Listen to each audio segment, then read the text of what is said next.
Are your ulcerative colitis symptoms proving difficult to manage? Tremfya guselkumab can help you manage the cycle of UC symptoms. At 1 year, many patients taking Tremfya achieved clinical remission, and some patients also achieved endoscopic remission. Individual results may vary.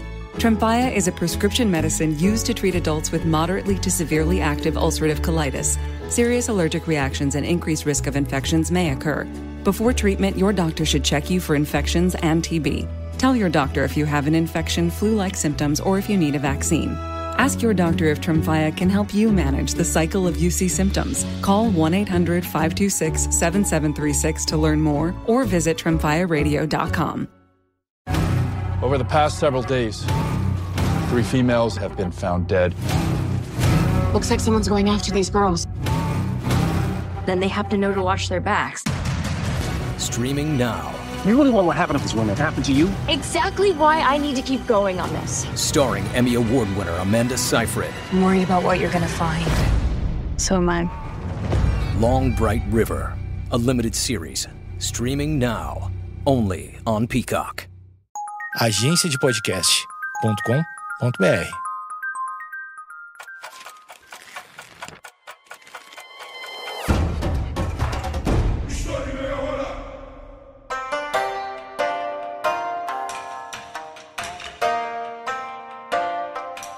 O racismo pode se manifestar no entretenimento, como fontes históricas podem ser usadas para entendermos melhor o passado. Essas são apenas algumas perguntas que podemos nos fazer quando estudamos com mais atenção a história e a biografia de Yasuke, o primeiro samurai negro. Esse episódio está dentro de uma espécie de série que eu tô fazendo sobre a história do Japão, onde eu consigo abordar temas e períodos específicos. O caso do Yasuke é bem interessante, porque podemos abordar diversos aspectos da própria história do Japão a partir dessa figura tão enigmática. Como sempre, eu quero lembrá-los que eu uso fontes e autores confiáveis que você pode e deve consultar na descrição do episódio. Primeiramente, nós temos que entender que, por mais que nosso personagem principal tenha uma relação íntima com os samurais e uma liderança importante no Japão, para compreendermos como que o Yasuke chegou até a ilha, temos que olhar para outro lugar, a relação do cristianismo com o arquipélago japonês.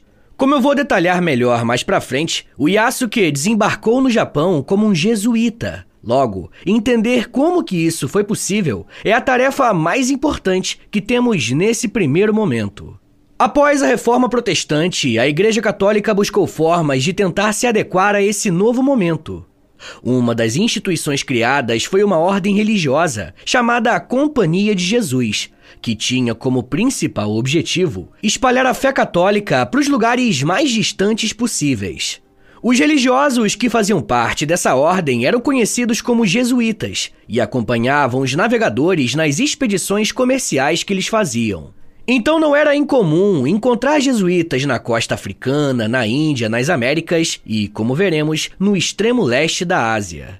O cristianismo chegou ao Japão em 1549, quando os jesuítas colocaram os pés em Kagoshima. As tentativas iniciais de espalhar a religião cristã foram recebidas com certa confusão. Porém, devido ao uso de vários métodos, elas começaram a ter sucesso. Acredita-se que os primeiros jesuítas a chegarem ao Japão poderiam não ter tido tanto sucesso se eles não tivessem sido acompanhados pelo japonês Anjiro, ou Yajiro, que foi tanto uma ajuda quanto uma dificuldade para a missão. Fugindo de acusações de homicídio, Anjiro embarcou de forma clandestina em um navio português, e ele foi seguido por 2 companheiros, um dos quais pode ter sido seu irmão.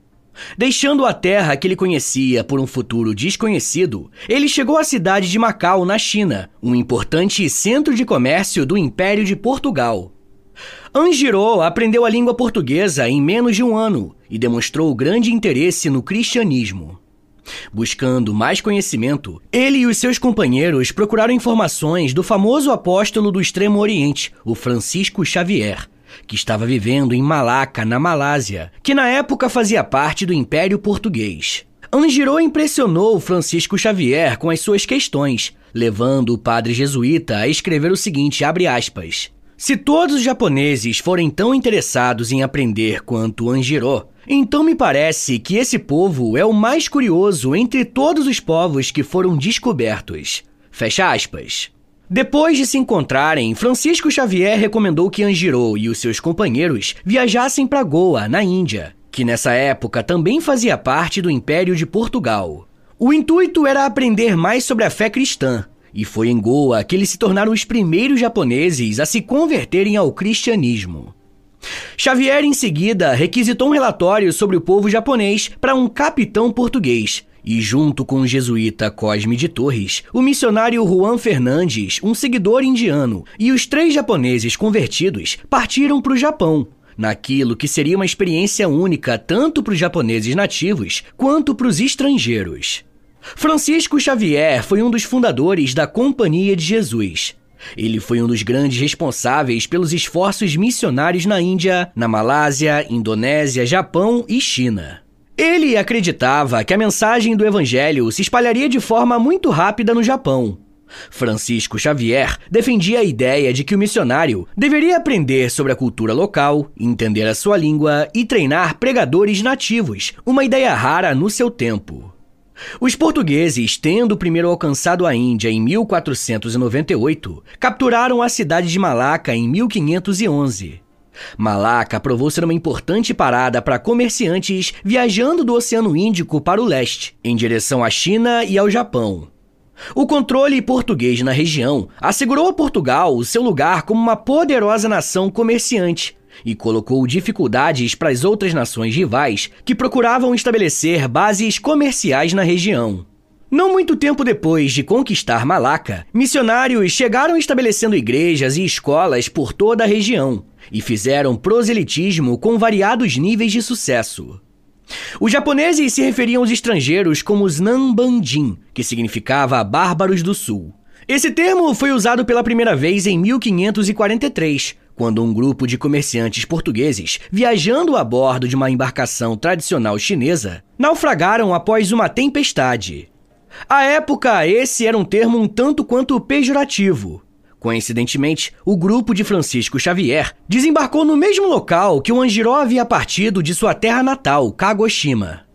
Os japoneses descreveram os europeus como tendo, abre aspas, olhos em forma de píris, mãos longas em forma de garra e dentes longos, fecha aspas. Os jesuítas, por conta dos seus cortes de cabelo, eram comparados com a cabeça raspada de um kappa, um espírito das águas japonês, e os seus narizes longos eram comparados com o bico do Tengu, um demônio que lembra um pássaro e é mensageiro da guerra. A barreira linguística provou ser um obstáculo que não podia simplesmente ser ultrapassado com a simples ajuda de intérpretes, uma função que o Anjiro e os seus companheiros exerceram por algum tempo. Os padres precisavam ser capazes de conversar na língua local para que a sua mensagem fosse mais confiável. Francisco Xavier escreveu o seguinte sobre isso, abre aspas. Até agora nós estivemos no meio deles como estátuas, uma vez que eles falam e dizem muitas coisas sobre nós, e como não entendemos a língua, ficamos mudos. Agora nós temos de nos tornar como crianças e aprender a língua. Fecha aspas. 40 dias depois de ter começado a estudar o japonês, Xavier falava o idioma local de forma precária, mas começou a fazer as suas pregações explicando os 10 mandamentos para um grupo de nativos. Mesmo que ele não tenha aprendido a ler ou a escrever em japonês, ele escrevia o que ouvia, utilizando caracteres latinos, se transformando no que atualmente é conhecido como Romaji, um sistema de transcrição fonética do japonês para o alfabeto latino. Inclusive, essa é uma ótima fonte para estudarmos as relações entre jesuítas e japoneses e, claro, entender como que foi a chegada de Yasuke no Japão.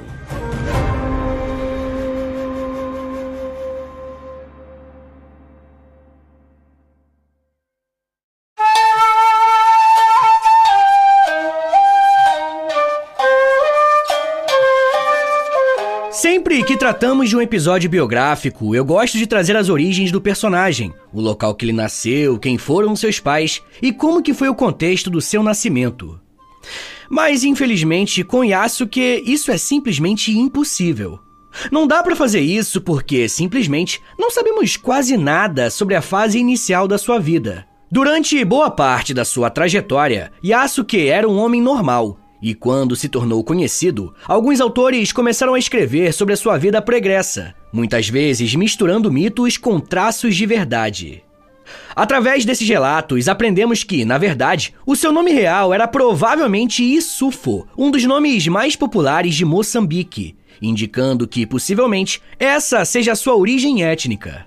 Bem, eu iniciei o episódio tratando dos jesuítas, porque foi a partir do contato com os portugueses e em seguida com os japoneses que o seu nome passou para Yasufe e em seguida Yasuke. Muitos historiadores apontam que, mesmo o nome Issoufou ser um nome popular em Moçambique, não dá para bater o martelo e dizer com 100% de certeza que ele nasceu lá. Existem chances dele ter nascido em Angola e na Etiópia. Além do local de nascimento, o ano que ele nasceu também é um mistério. Mas de que forma a história de um desconhecido que nasceu em algum país da África chegou ao Japão? Para conseguir explicar isso melhor, é preciso entender o imperialismo português. Esse é um dos imperialismos que a gente não pensa muito, né? Mas Portugal foi muito competente em conquistar e colonizar diversas regiões do mundo, principalmente na África e na Ásia. O motor de todas essas conquistas portuguesas eram as conquistas econômicas, mas, acima de tudo, a questão religiosa, como vimos mais cedo. Os jesuítas tiveram um papel central nesse processo de evangelização, uma vez que a coroa portuguesa era conhecida como uma das mais fervorosas do ponto de vista do catolicismo. De alguma forma que não foi registrada, Issoufou se juntou com os jesuítas e foi para o Japão em 1579, e desde que pisou na ilha, já foi um grande destaque. Durante a viagem, ele estava ligado a um jesuíta de origem italiana, chamado Alessandro Valignano. Por ele ser um homem vindo do continente africano e do período que estamos tratando, muitos pesquisadores e até contemporâneos levantaram a hipótese de que o Yasuke possa ter sido levado para o Japão na condição de escravizado. Mas não existem fontes que comprovem isso. Na verdade, é bem provável que ele estivesse ligado ao jesuíta italiano como uma espécie de guarda-costas ou até ajudante geral. O pesquisador Thomas Lockley diz que o Yasuke tinha essa função com os religiosos porque os jesuítas não tinham autorização para portar armas de fogo. O uso desse recurso era extremamente necessário porque Yasuke e o padre Valignano chegaram ao Japão durante o período Sengoku, momento em que o Japão estava imerso em vários conflitos e guerras civis, e não demoraria muito tempo para que o próprio Yasuke se tornasse parte fundamental nesses eventos. Inclusive, eu acabei de lançar um episódio sobre o período Sengoku, tá aqui no feed do História em Meia Hora. Bem, a Guerra Civil começou no Japão em 1467, com o início da Guerra Onin, que colapsou alguns daimyos, que eram basicamente os senhores que administravam terras no país. O Japão, que era administrado por um shogun, também enfrentava dificuldades para garantir a sua legitimidade política e institucional. Nesse momento de instabilidade, existia um daimyo que conseguiu aproveitar muito bem essa conjuntura para conseguir para si mais poder político e, consequentemente, um capital financeiro ainda maior. Por fazer um melhor uso de algumas alianças políticas e saber manejar bem um novo armamento que estava entrando no Japão, um daimyo chamado Nobunaga Oda, ou Oda Nobunaga, conseguiu conquistar diversas províncias que estavam em disputa no Japão. A influência de Nobunaga cresceu tanto que ele pôde chegar ao imperador japonês para pedir a troca do shogun que estava no poder. Quando Nobunaga Oda vence os outros senhores de terra, ele chega ao imperador com a legitimidade necessária para pedir uma mudança no governo do Japão. Isso aconteceu em 1573, ano que o shogunato Ashikaga chegou ao fim. Mesmo com um shogun aliado à frente do Japão, Nobunaga continuou a conquistar mais territórios com o objetivo de controlar a maior parte da ilha. Conforme Nobunaga tinha sucesso em seu processo de conquista, o Japão caminhava para mais uma tentativa de centralização política. O legado de Nobunaga Oda para o Japão vai ser tão importante que ele é conhecido na história como o primeiro unificador do Japão. E isso não é qualquer coisa. Estamos falando de uma nação que, desde os períodos antigos de sua história, se viu dividida em diversos clãs e com poder central poucas vezes fortalecido. O caminho da unificação através de Nobunaga era bastante promissor para o Japão.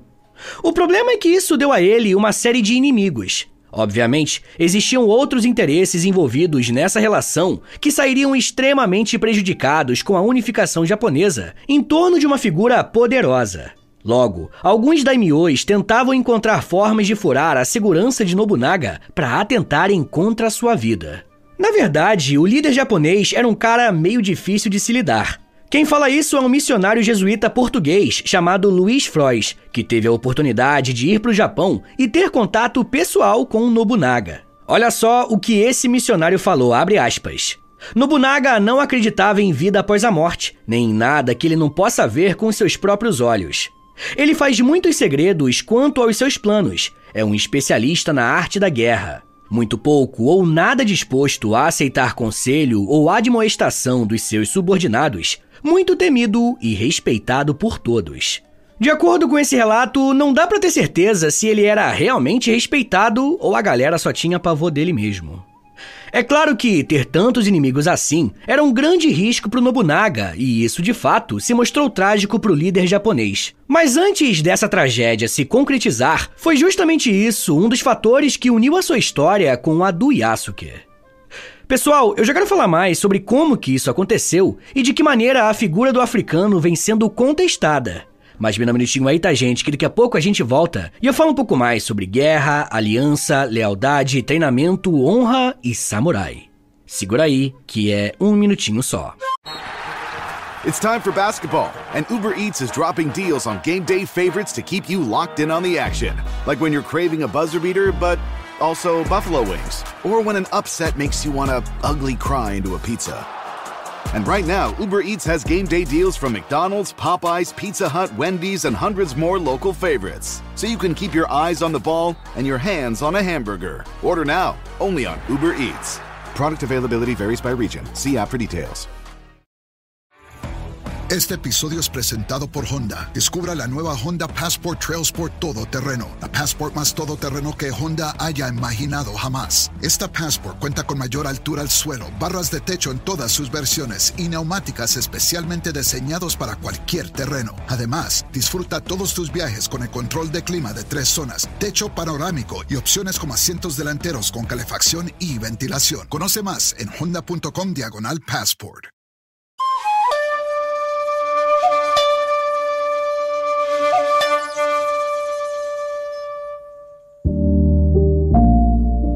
Esse episódio está sendo trazido a você pela Ubisoft, porque no dia 20 de março tem o lançamento de Assassin's Creed Shadows. Eu gosto muito de história, é óbvio, né? E eu gosto muito de videogame, então você já imagina como que eu tô animado para esse lançamento. E esse se passa no Japão durante o período Edo, o que normalmente as pessoas chamam de Japão feudal. E eu adoro essa temática, né? A gente vai poder finalmente viver uma fantasia samurai, shinobi durante a unificação do Japão, olha que maneiro. Um dos grandes unificadores do Japão foi o Oda Nobunaga, e eu já falei dele em vários episódios aqui do podcast. Ele vai estar no jogo junto com vários personagens históricos. O Assassin's Creed Shadows tem vários lugares diferentes, biomas diferentes, e olha que maneiro, o cenário ele se adapta com o passar do tempo, né? Tem as estações inverno, verão, primavera e outono, e o jogo se adapta, é muito irado. O link para adquirir Assassin's Creed Shadows está na descrição do episódio. E muito obrigado, Ubisoft, por apoiar o Story em meia hora. Valeu, gente!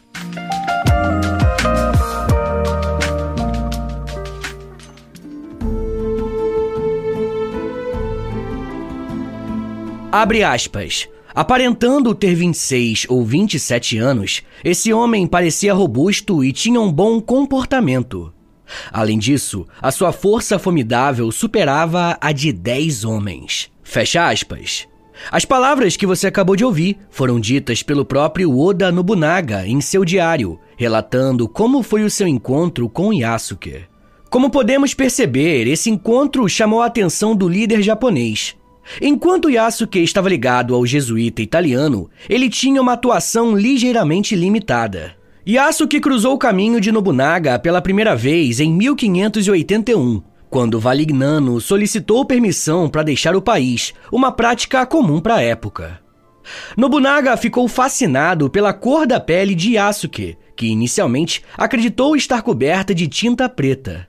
Como o professor Lockley explica, Nobunaga chegou a ordenar que o Yasuke fosse lavado, mas a cor da sua pele permaneceu intacta. Nobunaga deu uma festa de boas-vindas para o seu visitante, que oficialmente entrou em seu serviço logo depois. Existe um historiador chamado Serge Bill que diz o seguinte sobre esse encontro, abre aspas. Faz parte do mistério que cerca esse personagem não sabermos com detalhe como foi a sua ascensão, e é por isso que ele me fascina. Fecha aspas. Esse é um pesquisador que se interessou pela aproximação do Yasuke com Oda Nobunaga. Se por um lado, o que fez o primeiro contato ainda é meio obscuro, por outro, o que fez esse contato se firmar é bem explícito, a paixão que os dois tinham pelas artes marciais. Nobunaga era um líder que gastava algumas horas do seu dia treinando alguns exercícios de combate. Quando Yasuke mostrou interesse pelas artes marciais dos samurais, Nobunaga permitiu que ele fosse integrado ao seu clã.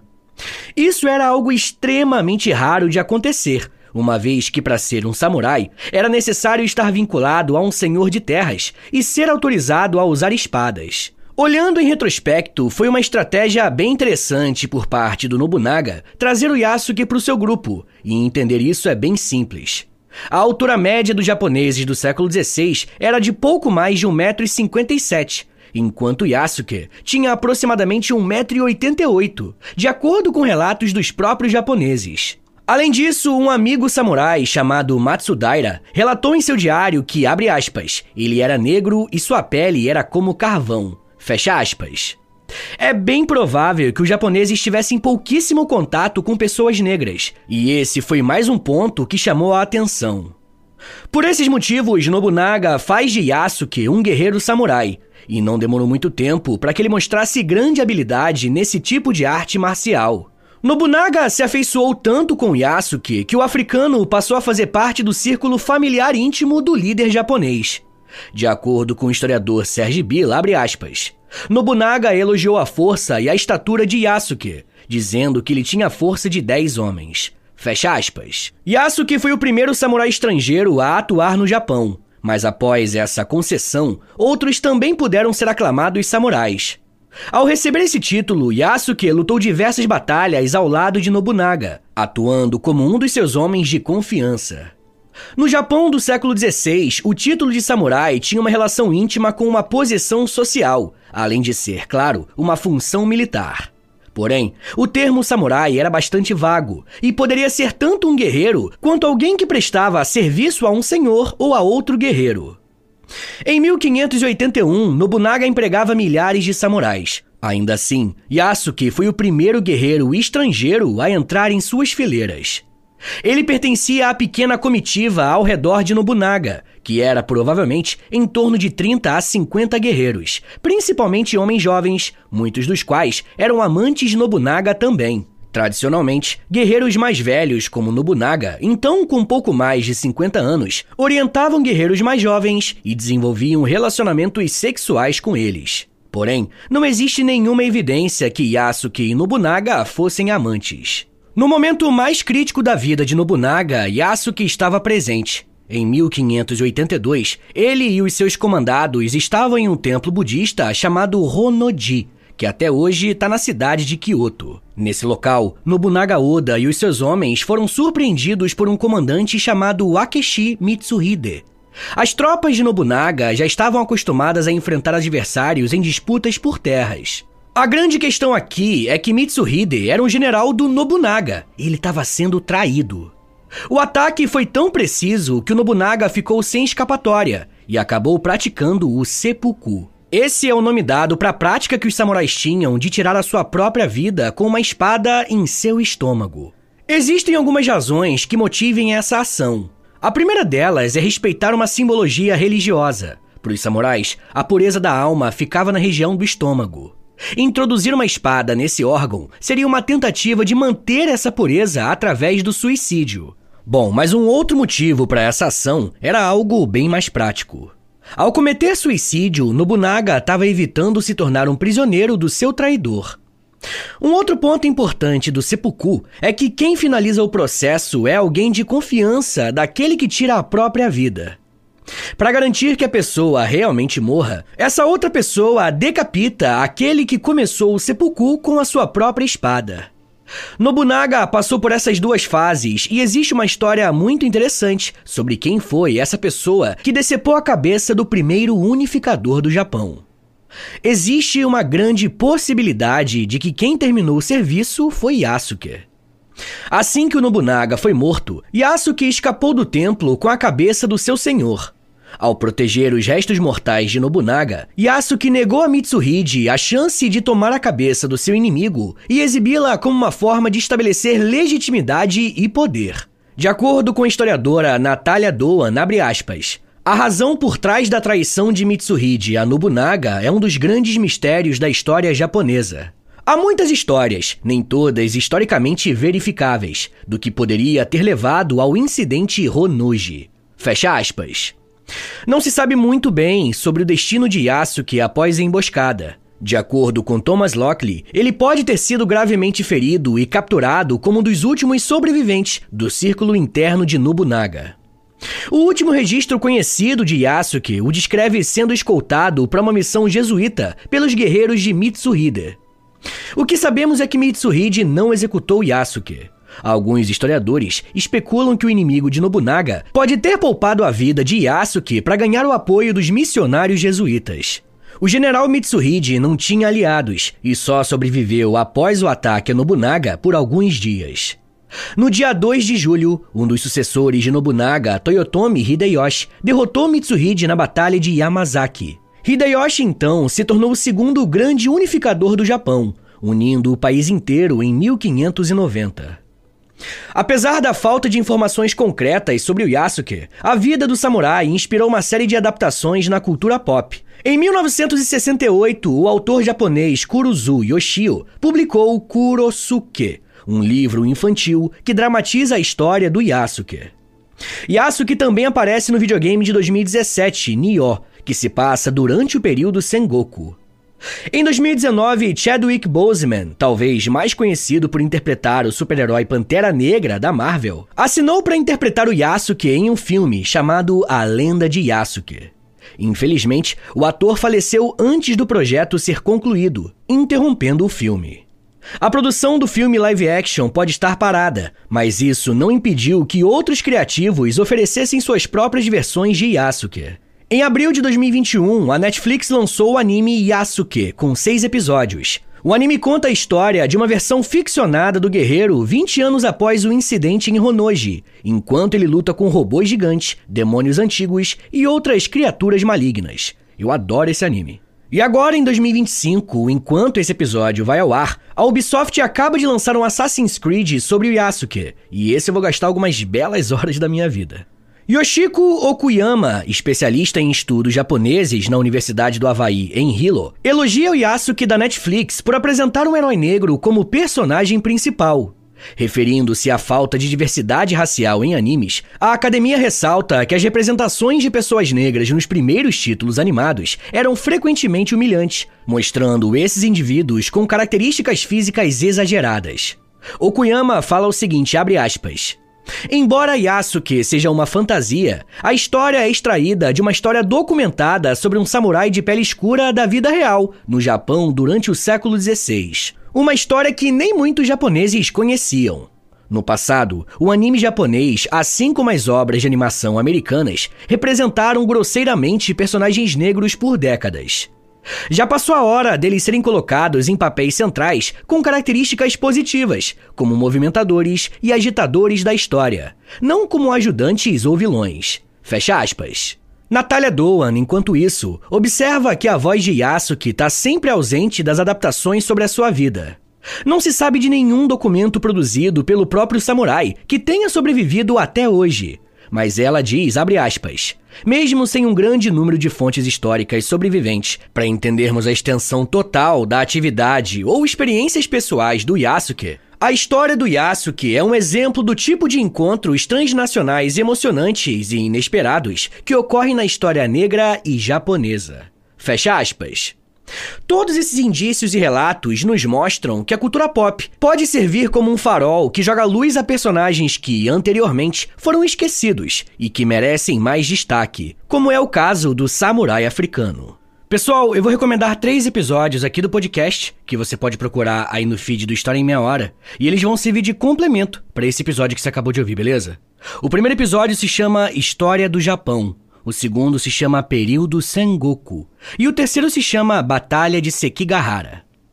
Agora, bora fazer aquele resumão de 1 minutinho pra você relembrar o que você aprendeu hoje. Vamos lá! Quando falamos na história do Yasuke, que foi um dos primeiros e poucos samurais estrangeiros da história, estamos falando de um homem africano originário de Moçambique, ou possivelmente da região do atual Sudão. E ele chegou ao Japão no final do século XVI, possivelmente como servo de uma missão jesuíta italiana. Ao desembarcar no Japão, Yasuke rapidamente despertou curiosidade e fascínio entre os japoneses. A sua história deu uma reviravolta quando ele foi apresentado ao poderoso daimyo Oda Nobunaga, um dos senhores feudais mais influentes e ambiciosos do Japão. Nobunaga ficará conhecido pela sua vontade de unificar a nação japonesa. Impressionado pela força física e pela altura do Yasuke, além de sua lealdade, Nobunaga o acolheu como um guerreiro em seu círculo mais próximo e lhe conferiu o título de samurai, uma honra muito rara para um estrangeiro naquela época. Yasuke serviu lealmente a Nobunaga até a sua morte em 1582. Sua história é única e ressoa até hoje como um símbolo de força, liderança e resiliência. Embora não existam muitos registros de sua vida após a morte de Nobunaga, Yasuke é lembrado como um ícone cultural, inspirando livros, filmes e jogos no Japão e ao redor do mundo. Em vida, ele participou de um dos períodos mais conturbados da história do Japão, quando famílias passaram a lutar entre si pelo controle do país. Mas isso já é um papo para uma outra meia hora.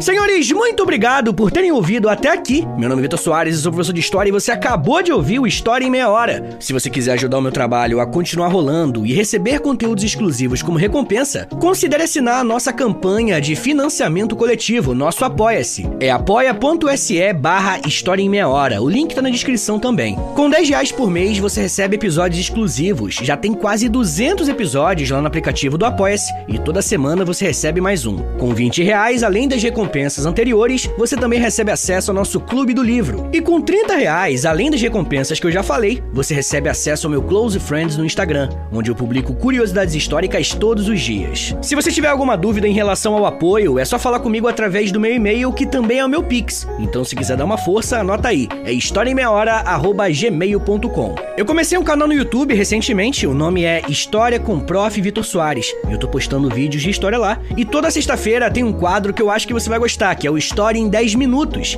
que é basicamente História em Meia Hora, só que em vídeo e em 10 minutos, né?